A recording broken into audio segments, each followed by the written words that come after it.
अंडमान निकोबार द्वीप समूह का भरोसेमंद YouTube news channel the echo of India. नमस्कार, the echo of India news channel में आपका स्वागत है। मैं राकेश चंद्रलाल। इस वक्त मैं खड़ा हूं जीबी पंत अस्पताल में बाहर जो पार्किंग क्षेत्र है वहां पर, और आप देख सकते हैं कि ये पार्किंग क्षेत्र का हाल क्या है। इतना कंजस्टेड हो चला है, इतना कंजस्टेड हो चला है कि अब यहाँ पर कोई भी वाहन खड़े करने के स्थान ही नहीं है। दो पहिया वाहन हो, चार पहिया वाहन हो या फिर ऑटो हो, क्योंकि ऑटो का अपना एक लेन है, वो लेन पकड़ के अपना बाकायदा वो लेन में आते हैं, पैसेंजर लेते हैं, फिर निकल जाते हैं। दो पहिया वाहन चालक है, वो सारे जगह लगा के रखे हैं। इसकी मरम्मत करने की आवश्यकता है, मरम्मत नहीं हुआ है।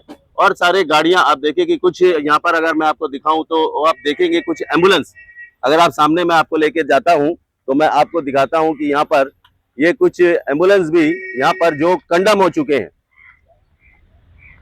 एसटीएस की ओर से जो जितने भी सड़क के किनारे जो भी कंडम वाहन है उनको हटाया जा रहा है, तो यहाँ पर भी ऐसे कई कंडम वाहन पड़े हैं जिनको हटाया जाना चाहिए, क्योंकि ये सारे वाहन कंडम हो चुके हैं। जो भी प्रक्रिया है उसे अपनाना चाहिए, मैं नहीं कहता कि प्रक्रिया नहीं है, लेकिन ये सारे के सारे, ये देखिए जितने वाहन यहाँ पर ये एम्बुलेंस खड़े हैं सब बेकार वाहन है और ये जगह घेर रहे हैं।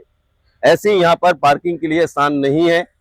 मल्टी पार्किंग अब समय की मांग है शहर में, मल्टी पार्किंग व्यवस्था अब शहर की मांग है और यहाँ पर मल्टी पार्किंग के लिए विचार करना चाहिए, विशेषकर जीबी पंत अस्पताल के इस परिसर में, क्योंकि यहाँ पर प्रतिदिन हजारों की संख्या में पेशेंट आते हैं।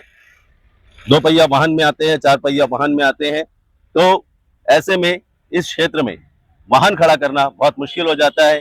बाहर तरफ अगर हम जाए तो बाहर तरफ भी वही है, जो ओपीडी के उस साइड है वो स्टाफ पार्किंग के लिए जगह बना दिया गया, अंदर में गाड़ी नहीं जा सकती।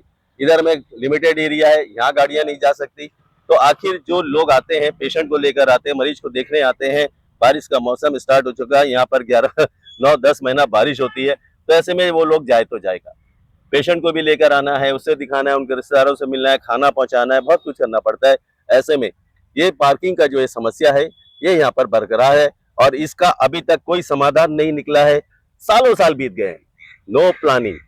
आज तक किसी ने अगर विचार भी किया है तो विचार करने के बाद में क्या वो फाइलों में दब कर रह गया है, क्योंकि मल्टी पार्किंग करना है, पुराने वाहनों को जो खड़े हैं एम्बुलेंस उनको हटाना है, यहाँ पर पार्किंग के लिए उचित स्थान बनाना है। आगे तरफ में जितने भी यहाँ पर रास्ते किनारे जो वाहन खड़े रखे हैं, अगर आप जीबी पंत की तरफ आते हैं तो रास्ते में देखेंगे कि वहां पर सारे के सारे कार लाइन से खड़े हैं। वो कार जिनका भी हो, स्टाफ कार हो या जो भी हो, खड़े रहते हैं। आम जनता जो आते हैं, मरीज आते हैं, उनके साथ उनके सहयोगी आते हैं, अटेंडर आते हैं, सब आते हैं, तो ऐसे में वो कहाँ पार्क करेंगे, क्योंकि यहाँ पर जगह ही नहीं है।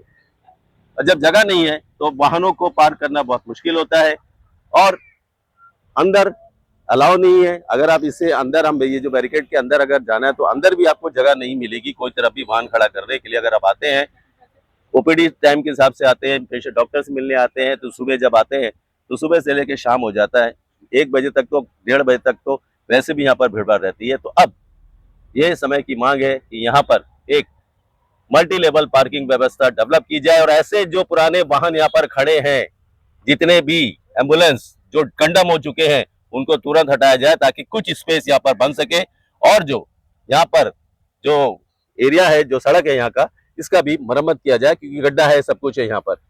बहुत बहुत धन्यवाद, नमस्कार। अंडमान निकोबार द्वीप समूह का भरोसेमंद YouTube news channel the echo of India.